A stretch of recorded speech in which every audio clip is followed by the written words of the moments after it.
আসসালামু আলাইকুম। আজকে আমরা এই ভিডিওতে দেখাতে যাচ্ছি কিভাবে আপনি একটি বাসায় বসে মিনি গার্ডেন তৈরি করতে পারবেন। শোপিস হিসাবে এটা আপনারা সুন্দরভাবে অফিসে বাসায় সাজিয়ে রাখতে পারবেন। চলেন তাহলে ভিডিওটা শুরু করা যাক। প্রথমে আমাদেরকে এখানে নিতে হবে একটি বোর্ডের উপরে কিছু ড্রাগন পাথর নিতে হবে। এই পাথরগুলোর নাম হচ্ছে ড্রাগন।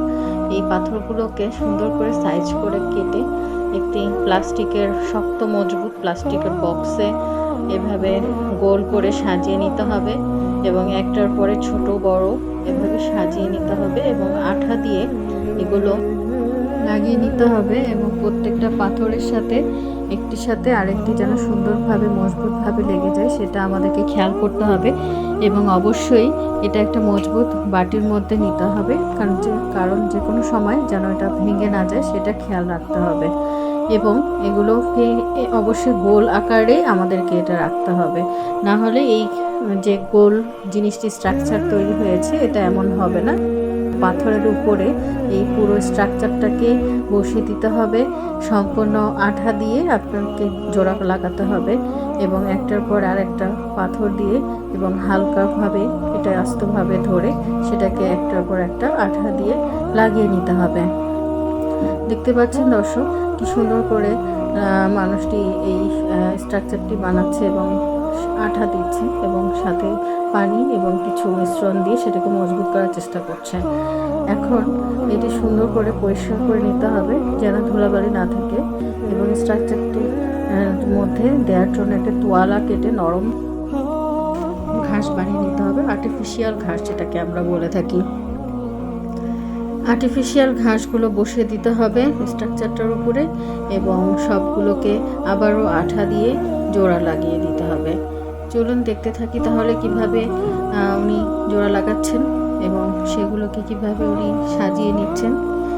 দেখতে থাকুন দর্শক। এরপরে আরও সুন্দর সুন্দর পর্বগুলো আসছে। এরপরে আমরা দেখতে পাচ্ছি কিছু গাছের শিকড়, এগুলো ছোট ছোট বনসাই গাছের শিকড় নেওয়া হয়েছে এবং এগুলোকেও আঠা দিয়ে লাগানো হচ্ছে।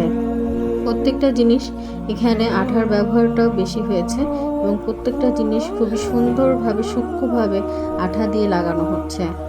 বনসাই যে শিকড়গুলো আছে এই শিকড়গুলো একটার সাথে আরেকটা যেন লেগে না যায় সেজন্য লাগিয়ে দেওয়া হলো আঠার সাহায্যে। এবং এখন আমরা দেখতে পাচ্ছি একটি আর্টিফিশিয়াল বাসা যেটা প্লাস্টিকের, সেটাকেও উনি খুব সুন্দরভাবে আঠার সাহায্যে এবং পাথরের সাহায্যে লাগিয়ে দিচ্ছে স্ট্রাকচারগুলোর উপরে এবং অনেকগুলো বাড়ি এবং এটা দেখতে পাচ্ছি যে চাইনিজ বাড়িগুলো এই ধরনের হয়ে থাকে।